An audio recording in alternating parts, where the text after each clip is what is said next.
right. Good afternoon, everybody. Thank you for tuning in this live little pop-up Bible study once again. I am see right now it's 1:13 here. I've been trying to set this up. The guy starts cutting grass right behind me, so you'll hear that in the background a little bit. But hopefully you can hear me okay. And this is the second pop-up Bible study that we're having, and we're on the theme of grace and truth. Again, this is the second part of that particular lesson series. This may be the last of them. It may only be a two-parter, but we'll see. But I wanted to continue looking at that today with you. Getting that done before I go back. I'm barbecuing some stuff out on the barbecue. No newfangled pellet smokers here. We use real wood and here, so we have to keep it going. And I've got it settled where I think I can do this and then get back to it. So I appreciate you guys coming in. Thank you very much. I want to read John chapter 1 again. This is our thank you, Rosella. Glad you're on.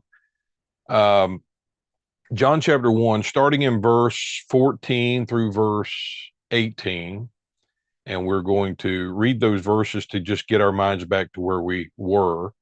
We're talking about grace and truth coming, not just the truth, not just the person of the truth, but grace and truth. It's important that those two elements are presented together, or it's better to say embodied in one man.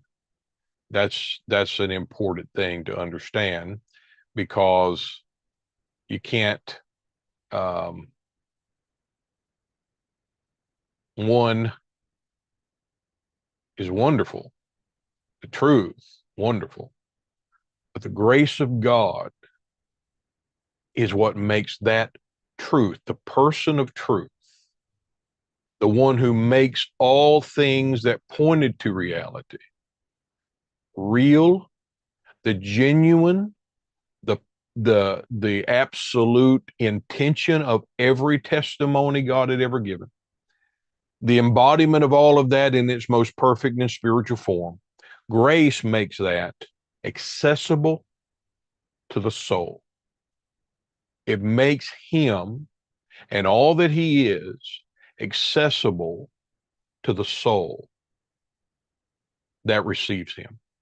He comes into the soul at the moment of new birth as the truth of all that God ever said. The scripture would say, yes and amen of all prophecies. That's what Hebrews is about in our Hebrew study. That's the whole point, right? Everything God said to the fathers, every word he uttered, every promise he gave, everything that gave them a prophetic, a messianic expectation of a kingdom, of blessings, of the wealth that would all come in the Messiah, comes to us. The truth of all of that, the real and genuine object and article of that, the very image of that particular thing, as we'll talk about today, comes to the soul as a gift of grace, as a work of mercy, and makes the soul the beneficiary of God's wonderful love. So that's what we're talking about. This is a beautiful way to begin John's gospel. John chapter 1, verse 14. And the Word was made flesh and dwelt among us, and we beheld his glory. The glory is of the only begotten of the Father, full. Look at it. This is who he is, full of grace and truth. John bare witness of him and cried, saying, this was he of whom I spake. He that comes after me is preferred before me, There's the whole testimony of the first and the second. But the second that comes as the fulfillment of the first was before the first, gave it a purpose, gave it a reason to exist as a testimony. So what John tells them. He was before me, and of his fullness have all we received grace for grace. For the law was given by Moses, but grace and truth was made manifest by Jesus Christ. No man has seen God at any time. The only begotten Son, which is in the bosom of the Father, he has openly declared him, exegeted his very person, his very mind and heart, fulfilling it in his very embodiment, in the person of the I am. And so this is what we're seeing in these verses. And I'm not going to rehash what we dealt with in the last lesson, but you'll have to go back to the Grace and Truth part 1. But I want us to go back to where I think we ended the last lesson where Jesus begins to declare himself as the true, and the writers of the New Testament also. Jesus calls himself the true bread in John chapter 6, and he that comes to me will never hunger and never thirst again, showing you how that correlates to Matthew chapter 5 when he says, blessed are you who hunger and thirst, for you shall be filled. How does that happen? In the new birth, the receiving of him, of whom the one they've looked for, the one they've expected. They are now blessed with the spiritual blessing of that testimony. In receiving him, they are blessed, and they are filled with the true sustenance for which they hungered and thirsted. And Jesus says in John 6, if you eat this bread that came from heaven, this eternal bread that sustains you, you will never hunger and never thirst again. I want you to just ponder that. Ponder that. Christians are always talking about they need a greater hunger. They need a greater thirst for the Lord. Okay, it's wonderful to desire the Lord, but we are not those who would be hungry as if we are not already perfectly and fully sustained by the bread who came from heaven and fills the soul with his fullness. We have received him, and of his fullness have we received. You eat until you're full. When you're born again, you become full of the bread. You become full of the heavenly gift. That's the reality of salvation. That's what it brings. As we say often, salvation is front loaded. It is not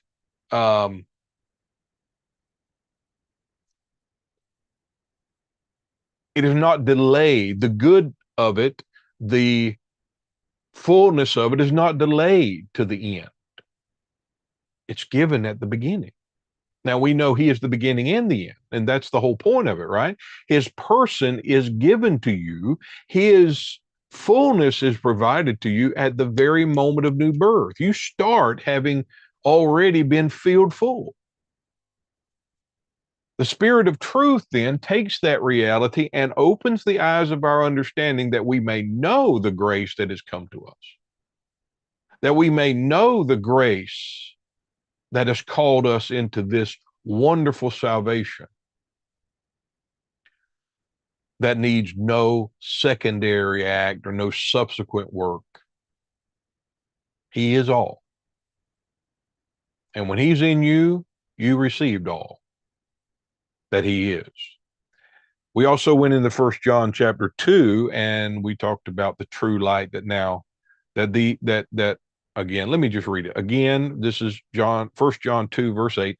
Again, a new commandment I write unto you, which thing is true in him. It is true in him and in you. That's what grace does. It doesn't just make it true in him. It makes it true in you. Because the darkness is past. He's speaking of the darkness of the first covenant. We can go into the night, we can go into the darkness, all of that. We can look at those the shadowy things. The darkness is past. Old things are passed away.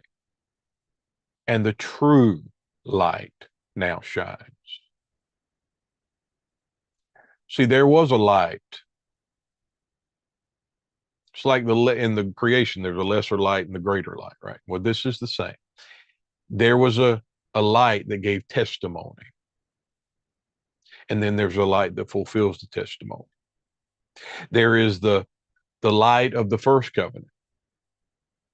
But then there's the greater that basically makes the first light not light at all. And that's the particular thing when we read that you call light darkness and darkness light. When Jesus comes on the scene, that's what he's addressing. The thing that is actually darkness, you're calling it light. You're trying to hold on to the darkness. I'm the light. John chapter 1 even talks about that he's the light that came into the world. He was the true light that came into the world to give light unto men. And that light is the very life that God bestows to us in the grace of God. So the true light now shines. It's the light of the new covenant. It's the light of the spiritual reality that he is. That true light now shines. It's the genuine light. Again, those who tried to hold to the old covenant were calling their darkness, because men love darkness, and they love their works that they do in the dark. He's not just talking about bad deeds, guys. He's talking about the works of the law. He talks about casting off the works of darkness. We have to understand it again in the context of the transition from the law to Christ. They were calling that darkness light. They were calling those works righteousness. But now the true light has come, and the darkness, that first thing, has passed away. Now, we talked about the definition of the word true, and I want to read that once again to help us as we proceed through these verses, because we're going to talk about a few things that this definition will help us. It's if you want to look up in Strong's, the number is 0228, and it is a part of the word truth. Of course, Jesus is the truth. Grace and truth is the same. But it means this: that which, the word true means that which has not only the name and the resemblance, but the true, real nature corresponding to that name. In every respect, it corresponds to the idea that is signified by the name. Real, true, genuine. It is opposite of what is fictitious, what is counterfeited, or I can say this, what can be counterfeited. What is imaginary. It is the opposite of what is simulated or even pretended. It contrasts realities with their semblances, opposite to what is imperfect, defective, frail, and uncertain. True. I am the true bread. Meaning what? He comes as the real meaning of the word bread.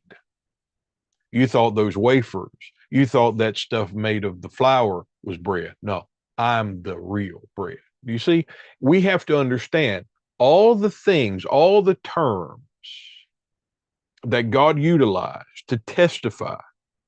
He comes as the full, eternal, true definition. The true definition of it all. He is not another sign pointing to what is greater.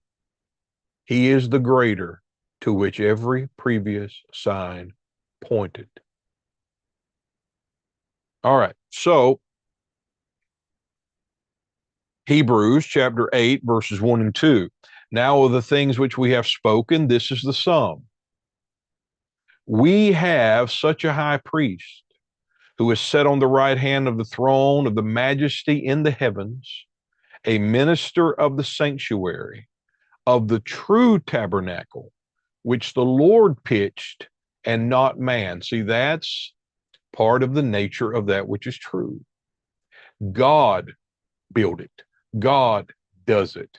God performs it, not man. Man's hand cannot touch it and call it true. Please hear that.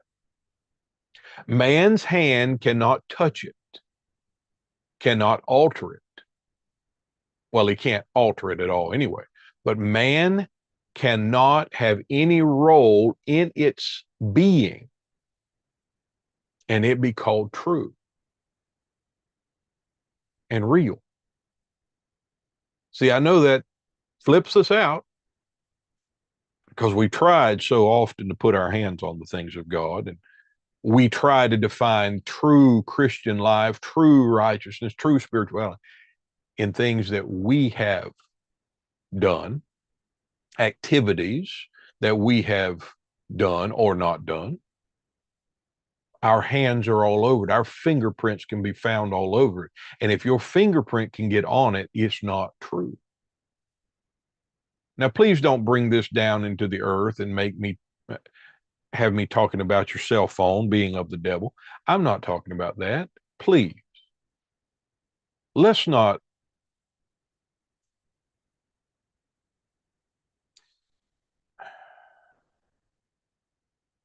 be silly.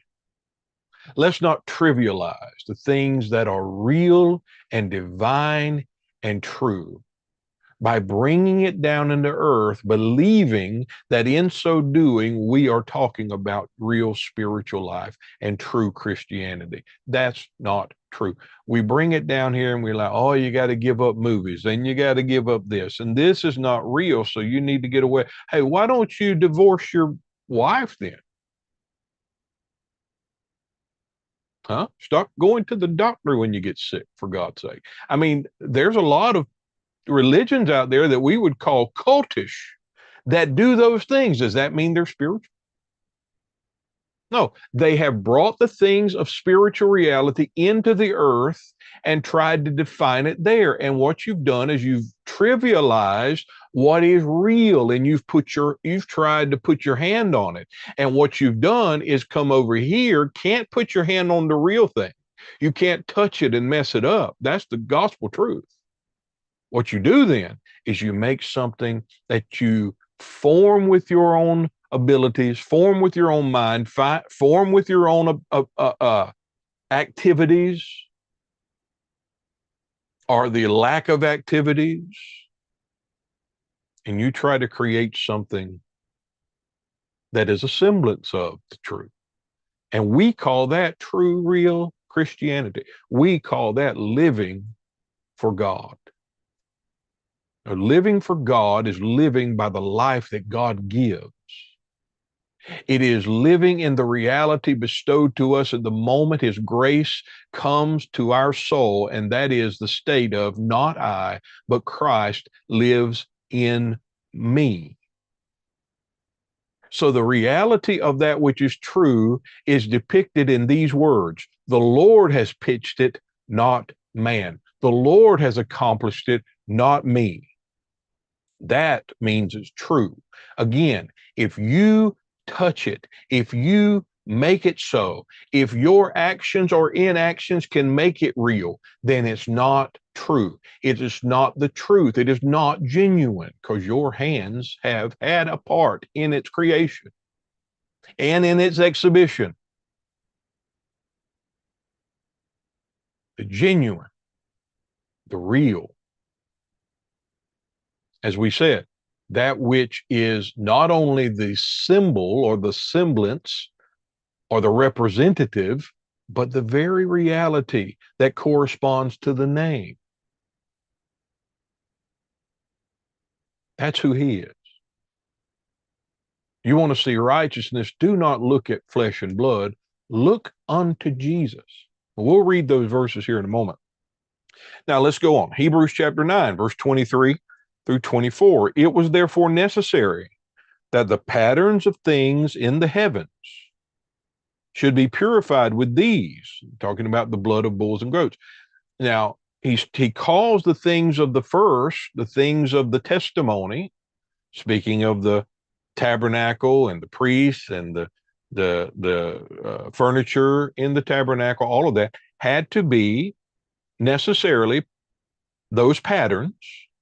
They're also called shadows or copies of heavenly things, had to be purified with those external and even natural things like the blood of bulls and goats. But the heavenly things themselves had required better sacrifices than these. And this is leading us in the chapter 10 of Hebrews.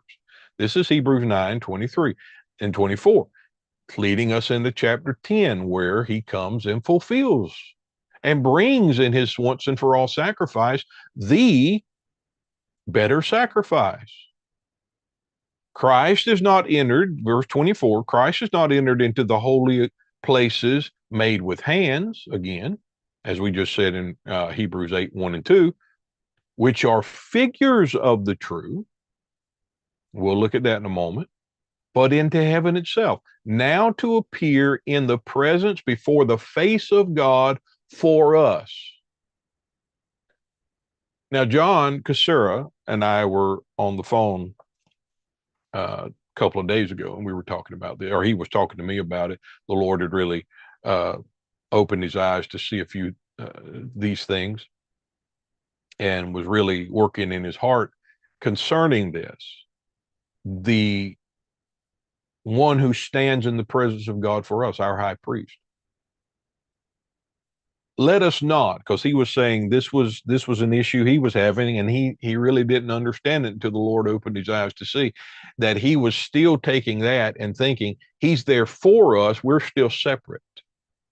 It's not how the new covenant works. We're there in him. We're found in him, having nothing of our own, because if there was anything of us in that holiest place,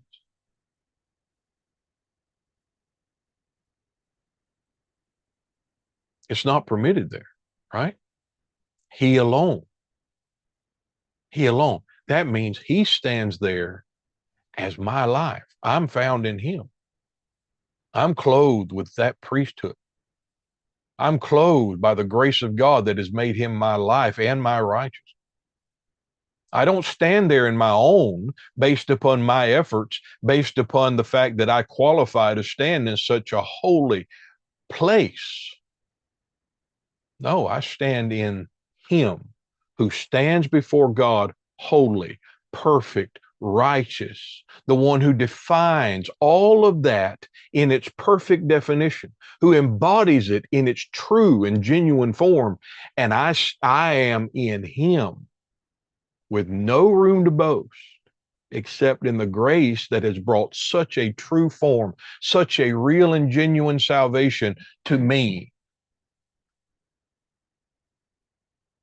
That's a beautiful thing. So the heavenly reality, the genuine reality, and I'm using these terms because that's what this word true, the true bread, the true tabernacle, the true light that now shines, that's the definition of the word true. The genuine reality of the Spirit demanded and required a righteousness and a holiness, not just listen to this now, not just a sacrifice that was better. The sacrifice made what I'm about to say possible, but the sacrifice had to be a better sacrifice. It demanded better blood. It demanded better sacrifice. It demanded him.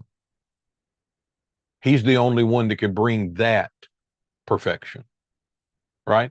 So let me say it this way, and let us ponder this. Okay, what I've said already leading up to this.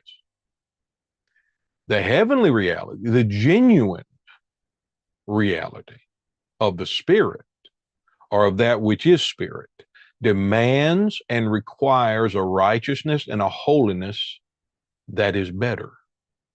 Better than what? better than the one we can give, better than the one we can produce, better than the one Christianity holds as the standard.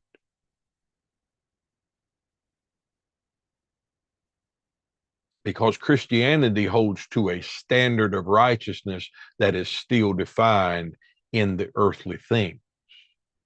Ask it. Ask a Christian, what does it mean to be righteous? They'll tell you what they do or what they don't do. God, how do you define righteousness? My son.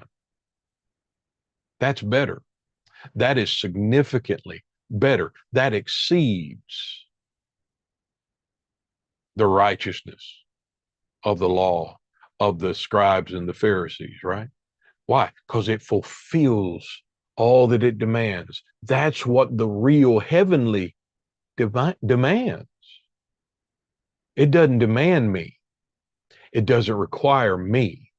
It requires that I am crucified with Christ and live only now by the life of Christ abiding within me.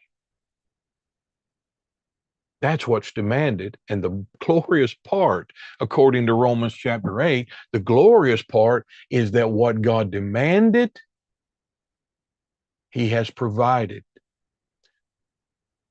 So that the righteousness of the law, or the righteousness required by the law,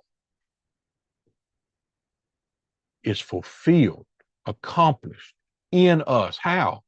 By the true and genuine righteousness as God has eternally defined it in the person of his Son, by the grace of God, comes and abides in me and is made unto me that true, genuine, defined, perfect form of righteousness. I can't bring it into the earth and try to measure it there. It can't be measured there. It was measured before any earthly measurements existed. The full measure of perfection was measured before there was any earthly measure that men could point to. It's the person of Jesus. And the grace of God provides to the soul the person of Jesus. Our Christian life, listen to me now, our Christian life is not to present to God or to the world another figure of the truth. It is not to give to the world or to God and manifest to them another form without true power or functionality.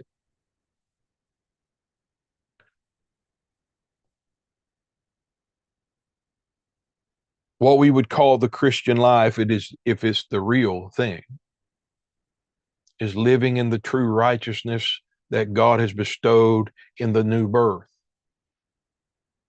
To live in the reality, and as God shows us, the realization of not I, but Christ lives unto God in me. See, when Paul said it is not I, but Christ that lives, right? He was answering the question. By the law, I am dead to the law that I might live unto God. He's further clarifying how he lives unto God. How is God actually acknowledging this soul? Not I. Christ lives unto God in me. Christ lives unto God as my righteousness. What a gift. And that is the true and the truth, or the true spiritual form of that the grace of God, both being the person, I'm separating them just for lesson, just for, clarification, but they're defined in the same person. See, he didn't just come as the embodiment of all things that the testimony pointed to. He came as the embodiment of all things pointed to, and the grace that allows it to be accessible and bestowed to the souls of those who believe. Again, that's why he came to his own, He came to them to bestow to them the true form that the law presented to them as a future hope, as an expectation. Now Christ in you is the expectation of that glory fulfilled.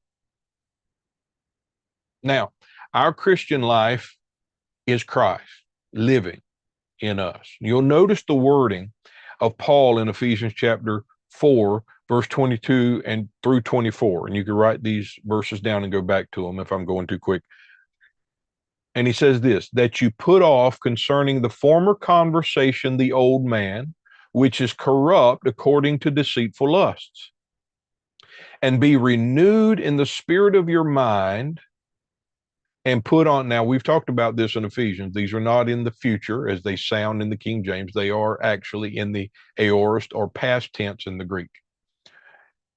Put on the new man, which after God, or according to, or in God's doing, is created in righteousness and true holiness. I think you can put the word true in front of both righteousness and holiness. This which God, and he's talking about the body there, this house, his body. That when we put on Christ, we put on that which is created of God. We become part and found in, united to that which God created, God's doing, not man's, and is created in true righteousness and true holiness. You see, the body that we are, the house that we are, the church, the kingdom, whatever, however you wanted to say it, whatever word you want to use, is not a institution attempting to be anything. We are created in true righteousness, true holiness. Why? Because the true one who is righteousness and holiness is made unto us. All of it is our life. We don't have to go about trying to prove it to man or to God. This is not something we prove. This is someone he is. We must live in the recognition as God reveals him, makes him known to the soul that is looking at him and desiring to know him in a deeper and greater way, for the Spirit of truth to make known in us the one who is all. Not the one who gives us the ability to be anything, but the one who is everything, bestowed by the grace of God.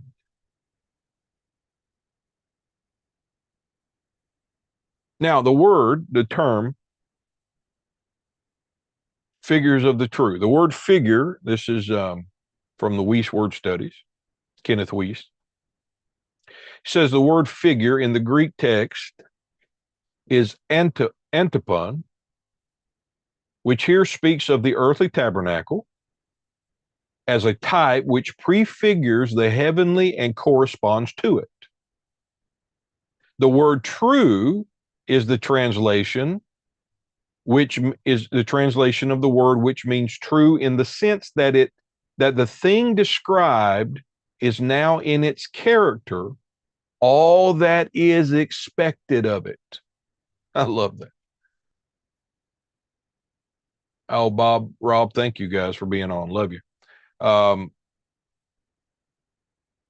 going to read that again. The word true means true in the sense that the thing described by that which prefigures it, by the figure, by the copy. The thing described now is in its character all that is expected of it. In short, the thing described measures up to the specification which such a thing demands for itself. The heavenly Holy of Holies is everything that could be expected of such a place. Meaning, if you looked at that natural representation, found in the tabernacle of the Holy of Holies. Now we can do all of it. We can look at all of these things, and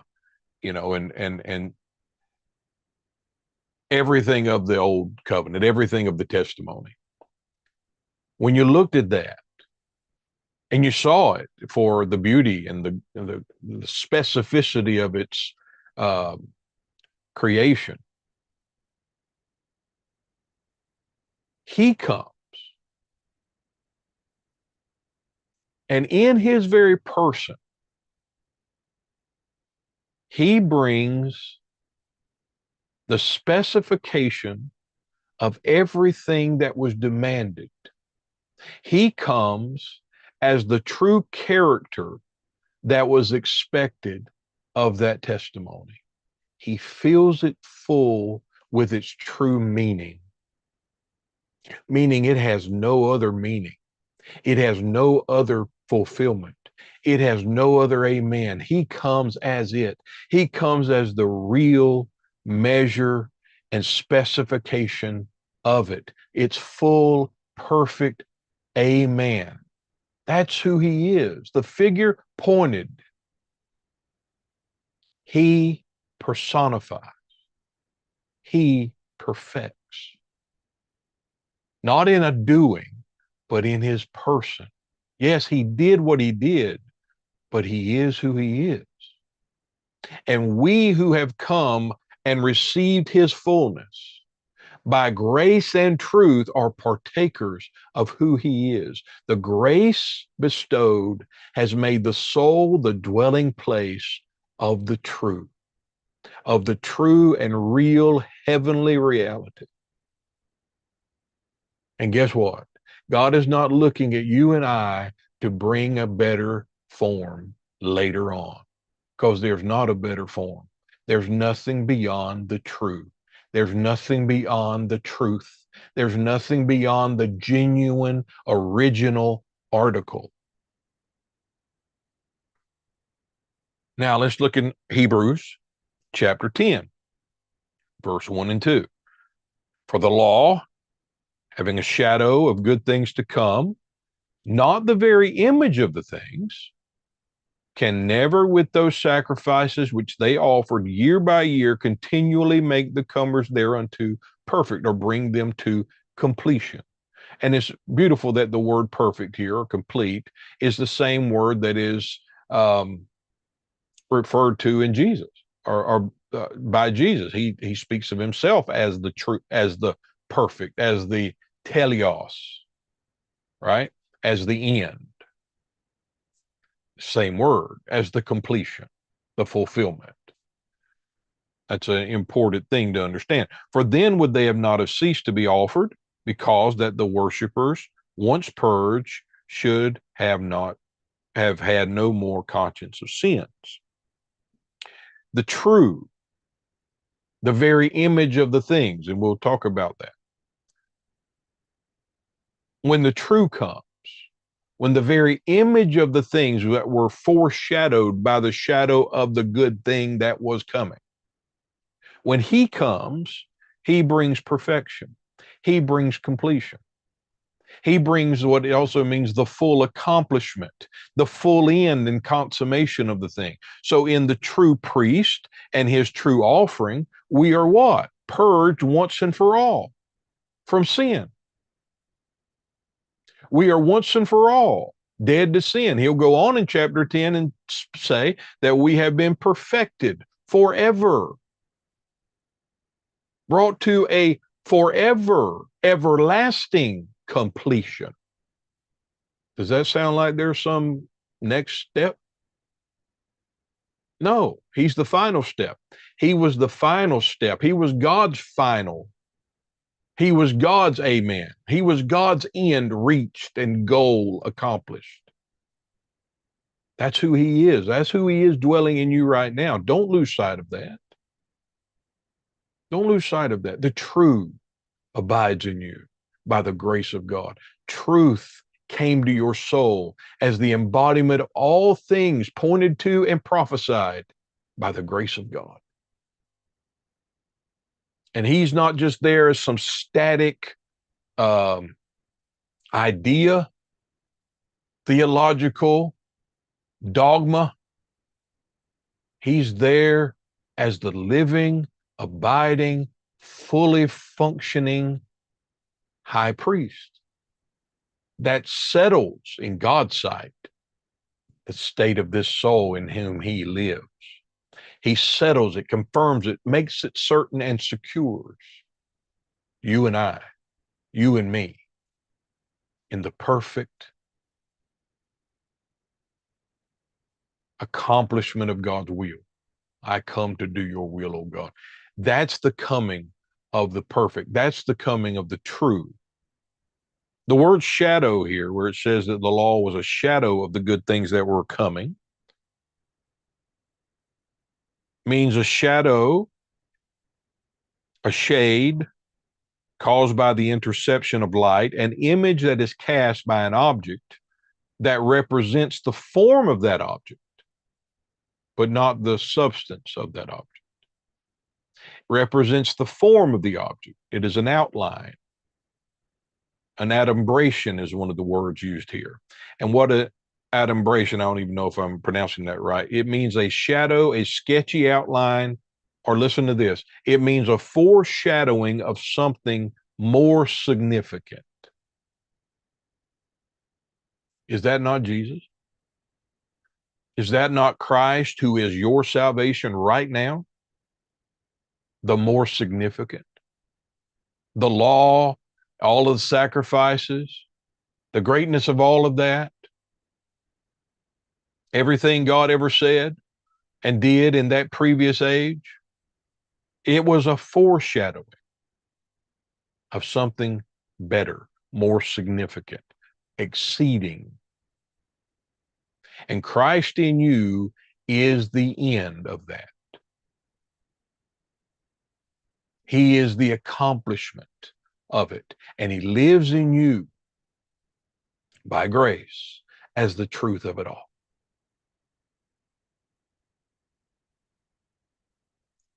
Salvation, the new birth, does not bestow on us another adumbration.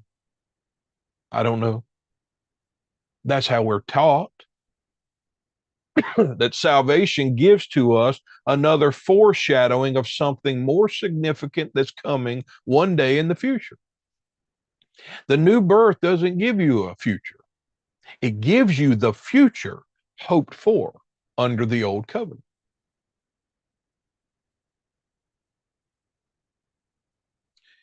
Let me see if I can find this verse real quick.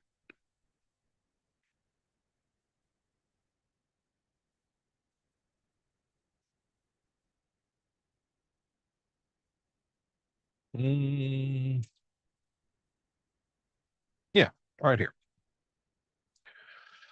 And I'm not going to read this whole chapter, but this is Jeremiah chapter 29.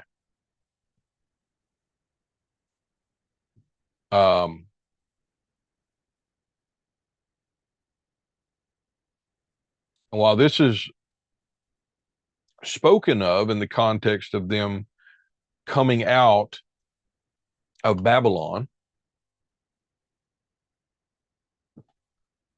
that is a testimony of them coming into Christ out of the captivity of sin, death, enslavement, bondage. It's a prophecy concerning salvation out of that. So I won't stay on that, but let me read this verse. Verse 10, verse 11. For thus saith the Lord, that after 70 years be accomplished at Babylon, I will visit you and perform, listen to this, and perform my good word toward you. Has he not? Yeah, not only that, but his word came and performed it. In causing you to return to this place, the place I promised you, your land. For I know, listen to this, the thoughts that I think towards you, saith the Lord, thoughts of peace and not of evil, to give you an expected end. Look at that. To give you an expected end. Now, I know there's translations of this that will say a hope for a future. And people hold that and they'll say, oh, thank God he gives me, he makes it where I can hope for a pleasant future. No, that's not what he's saying at all. He's talking to a people who have an expectation for an end. They have an end in their hope. They're hoping for God's promises. They're hoping for what he said to them to be fulfilled. And he says, this will be accomplished. I will accomplish my word, my promise to you. I will bring you to the place I've promised you because I know my thoughts towards you. And they are thoughts of peace. We who have now peace with God through Jesus Christ, we should know. Right? Thoughts of peace, not of evil, to give to you the end that is expected. To give to you the end that is expected. That's what we're talking about. That's what the salvation of your soul, called the new birth, the very presence of Jesus Christ, has brought to you.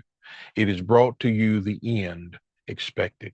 It has brought into you not only the one they expected by promise, but the one God promised and gave them that expectation. He's it. Christ in you is that end that was expected. And God has given you that end, and in so doing, brought to you his thoughts of peace to you. Thereby we have peace with God through our Lord Jesus Christ. We are brought into the place he promised. Why? Because he predestined that all men who would be known of him, found of him, related to, and in fellowship with him would be brought into his beloved Son and accepted there in his beloved. Well, that's where we are found. So in him, we do not have another hope for something more significant to come one day. We have the most sufficient and significant reality. We have him. Grace brings the true thing to those who receive him. Grace makes the true, the real, internally accessible and internally actual in real time. No future hopes, except the ongoing knowing of what we have received in Christ and as Christ. That's the only future hope we have. That's just an ongoing working of God. Let me give you a couple of other translations here of chapter 10, verse 1 of Hebrews. This is the International Standard Version. It says, for the law being only a reflection of the blessing to come and not their substance, can never make perfect those who come near by the same sacrifices repeatedly offered year after year. You like that? It's the law was a reflection of the blessing to come, but it was not the very substance. That's the genuine thing. It wasn't the genuine, the real. But he is. English Standard Version says, for since the law has but a shadow of the good things to come, instead of the true form of these realities, it could never bring perfection to those who came by and offered sacrifices. Why? Because it was just the shadow cast. The good thing that was coming was the real, true, genuine article. It was the truth himself. But the beauty of it is, he didn't just come to fulfill and to fill up the form that was pointing to him.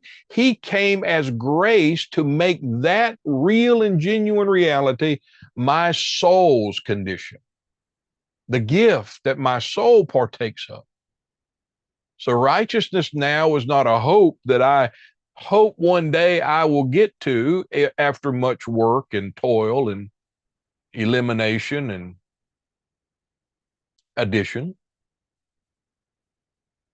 Righteousness is a bestowed gift that comes in the life of Jesus Christ. because he is the end of the law, so that that righteousness can actually be the condition of the soul of those who believe. This is what it says in Romans chapter 9, verse 33. Brethren, my heart's desire in prayer for Israel. Oh, I'm sorry. This is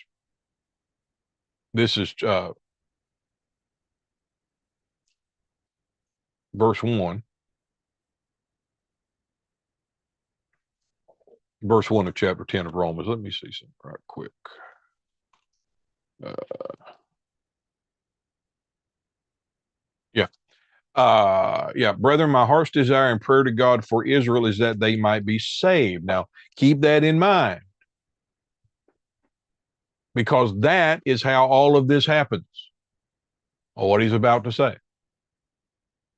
Everything they've put off, everything they've rejected, the inheritance that belongs to the true seed of God, the true Jew, who is one of the heart, not one of natural lineage. He says all of that in chapter 9 of Romans. His heart's desire for them is that they would be saved. Because I bear them record that they have a zeal of God, but not according to knowledge. See, we think zeal is the pinnacle. Christianity preaches zeal. I'm speaking Christianity as the world defines it. The church as the world sees it, unfortunately. What depicts itself as such. It preaches the importance of zeal. Why? Because zeal equals devotion and commitment, not to Jesus, I have no problem with that, but to the institution and to the preacher and to the ministry or to the church. Again, I have no problem with that. But they know if they preach zeal toward all of that, they've got a member for life, or they've got someone devoted to their cause.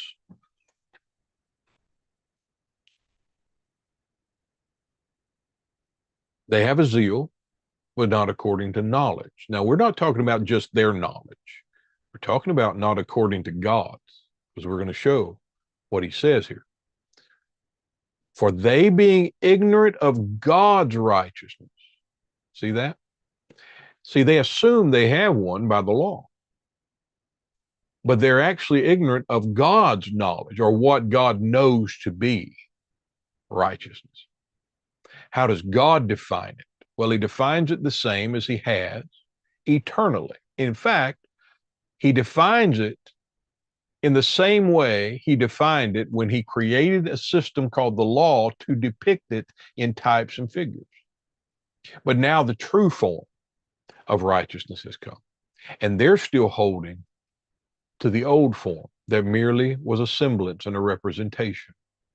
And he calls that ignorant of God's righteousness, because although it pointed to the real, it's not the real. Guys, we still have that issue today in Christianity. We hold to an earthly. We don't call it earthly because we don't think it is. We don't call it carnal because we don't think it is. Why? Because it meets the standard that we have. We have a standard of righteousness, whatever it may be. There's a multitude of them out there. And all we've done is trivialize it all by bringing it into the form, into the scope of natural minds, and tried to define it there. No, God's definition is higher. It's above. It's always been eternally defined. So they are ignorant of God's righteousness. So they go about, again, knowing you can't put your hand and your hand can't touch the thing that God has done. And God is the accomplisher and accomplishment of. What do? They go about to establish, build, erect, create, form one of their own, just like a calf.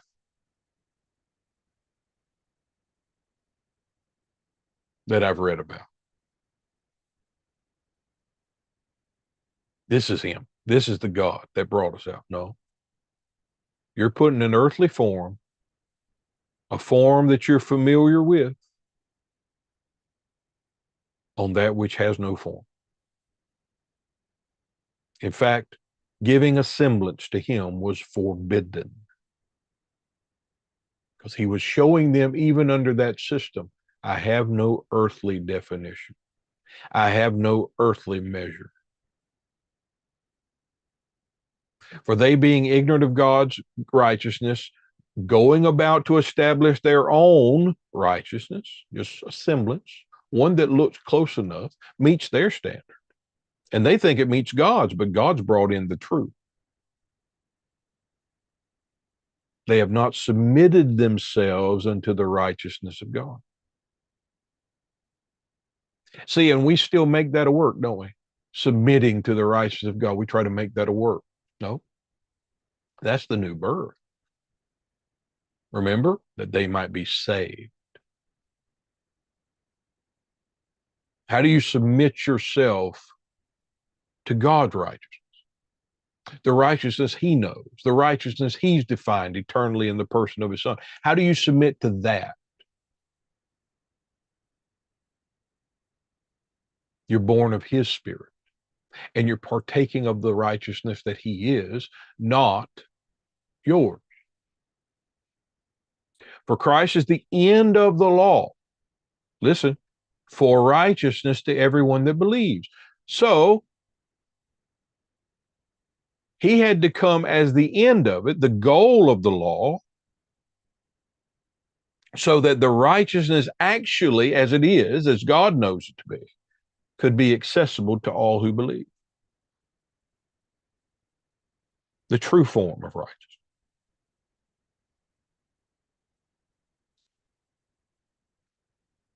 For Moses described the righteousness that is, which is of the law, that the man which doeth those things shall live by them. But the righteousness that is of faith speaks on this wise, and this is from Moses' writings. Say not in your heart, who shall ascend into heaven? That is to bring Christ down from above. This is how men define it. This is the efforts we try to put toward it, right? Who's going to go get him from heaven and bring him down? Or who shall descend into the deep to bring him up from the dead?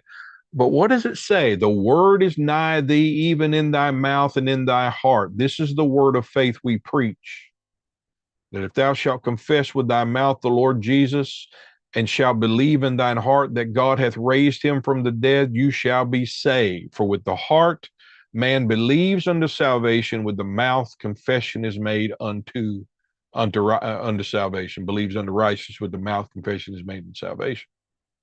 Again, this is not a secondary thing. This is salvation. This is when we are born again. This is when we submit to the righteousness that God knows to be, instead of going out and trying to create an alternative or create a semblance that meets my standard and I think it meets God. No, God's standard has been eternally defined, and he has brought his standard to us. He has brought his defined, fully measured, perfect, true form of righteousness to the soul by the grace of God to all who believe. That's when you submit to a righteousness that he is. That's when that righteousness comes. That's when he is made unto you by God's own doing righteousness as it truly is.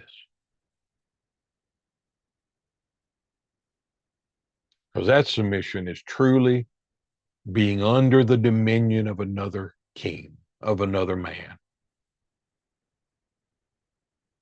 He is the end, the object or aim of the law, so that the righteousness that he is and fully measures could be bestowed to all who believe, whether Jew or Gentile. Again, bringing the semblance and resemblance of a spiritual matter to its culmination by the arrival of its substantiating and true form, making the eternal reality of that righteousness that was spoken of, insinuated by the law, now internally accessible in its fullness and its function. Now, I'm not going to read these verses, but that, what he just said in Romans 10 there, is a direct reference to Deuteronomy 30, verses 10 through 16. And I did just use I used the word fullness and function here. Fullness, many unfortunately read the term, hear the term, and understand it as merely some static word, almost meaningless. But I also use the word function or functional. He's fullness and he's function of reality. We could say he is the ongoing operation of something in us. It is the functional working of his dominion, his sovereign rule in the soul. It is that continual standing in the presence of God for us. It is the one who continually, ongoingly, everlastingly, right, secures us wholly and without blame before God, in the presence of God, in love. See, that's the benefit of partaking the true, of the genuine. And that is the joy of being satisfied in the gift God has bestowed. And I can only tell you that by the scripture. I can only make you aware of that in words. But the Spirit of God can make that known in you as an actuality of understanding. He can make you to know it and rejoice in it as a present reality, because it is your present reality. I want you to know that. That's the thing I'm trying to force into us by the scriptural evidence. This is a reality, whether we ever understand it fully or not. And we'll never understand it fully. We'll always be ignorant in ways.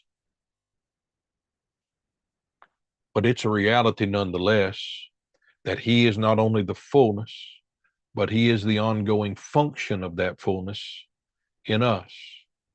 The life of Christ is not only abiding in us, but abounds actively in the soul, performing in the soul all that God desires. That's him made unto us. That's a past tense form having a present reality. The making of Christ unto us is a historical act that has created a continuous present reality for those who are united with him. Because he who did it remains in us as it unto God.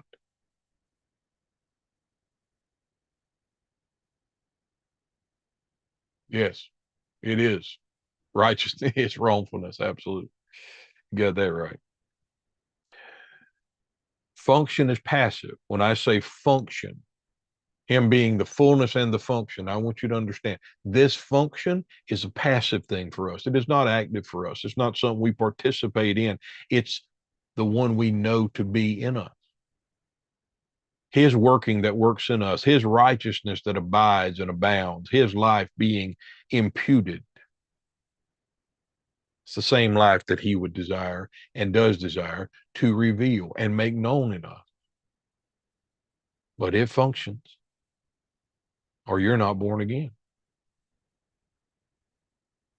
You're secured by it and in it, or you're not born again. Listen to these words. This is Isaiah 26, verses 1 through 14. In that day shall this song be sung in the land of Judah. We have a strong city. Salvation will God appoint for walls and bulwarks. Open ye the gates, that the righteous nation which keepeth the truth may enter in. Thou wilt keep him in perfect peace, whose mind is stayed on thee, because he trusts in thee. Trust ye in the Lord forever, for in the Lord Jehovah is everlasting strength. For he brings down them that dwell on high. Now, notice this. This is what he did to those under the law, or those who were leaders, right? Those who thought they were above others, high and mighty, righteous by the law. He brings low them that dwell on high. The lofty city, he layeth it low. He layeth it low even to the ground. He brings it even to the dust. The foot shall tread it down, even the feet of the poor, and the steps of the needy. The way of the just is uprightness. Thou, most upright, dost weigh the path of the just. Yea, in the way of thy judgment, O Lord, have we waited for thee. The desire of our soul is to thy name and to the remembrance of thee. With my soul have I desired thee in the night. Yea, with my spirit within me will I seek thee early. For when thy judgments are in the earth, the inhabitants of the world learn righteousness. Let favor be showed to the wicked, yet will he not learn righteousness. In the land of uprightness will he deal unjustly, and will not behold the majesty of the Lord. Lord, when thy hand is lifted up, they will not see, but they shall see and be ashamed for their envy at the people. Yea, the fire of thine enemies shall devour them. Now, again, this is the whole work of Christ in putting away the first and establishing the second. Listen, verse 12. This is what he comes to do.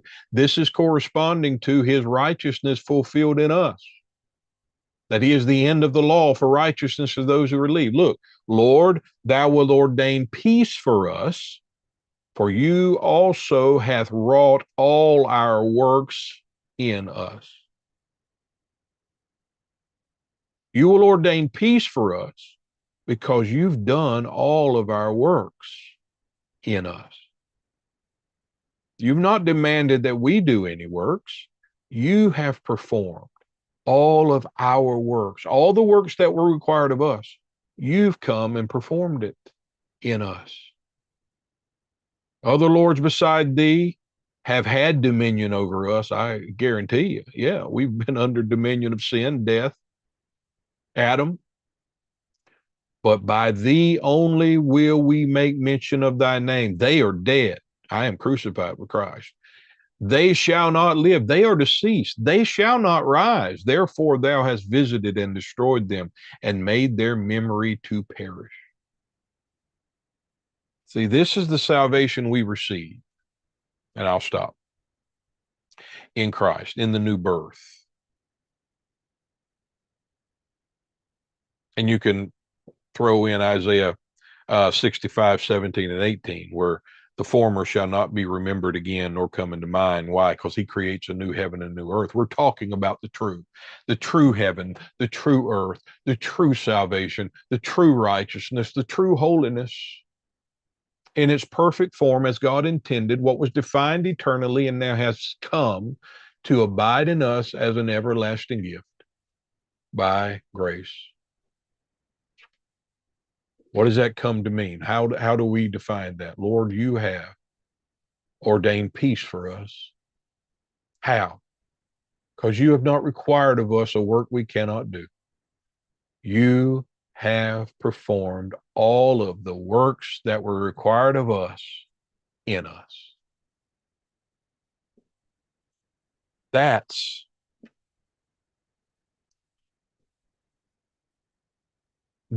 the salvation that is wrought in the soul that partakes of the truth, the person of the true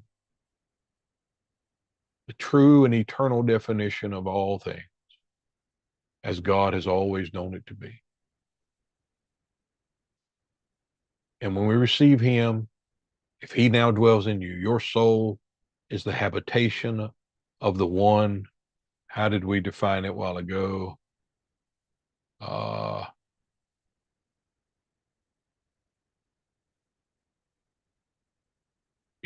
one who in character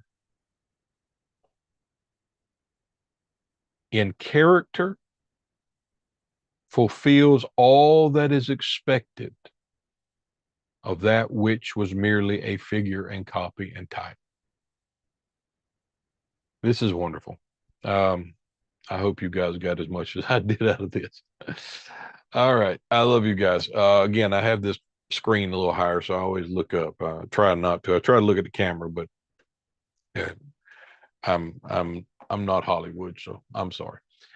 But love you guys. Again, thanks for being with me on this little live pop-up. I told you I would do one this week. I pushed it to the very end. Thank you, Rob. Thank you, Bob. Love you guys. Thank you so much for being on. Glad you could come on at this time. I didn't know if it was too early for some or whatever, but as I said, I was out there barbecuing and it's still going. Hopefully, I may have to get the fire going again, but I wanted to do this, and I'm just glad you guys are on. Thank you. If you have any comments, questions about this, just let me know. Hit the thumbs up on these videos. It helps get this out to people that type in some of the some of the words maybe for Christian podcasts or themes that I put in as lessons, Bible lessons.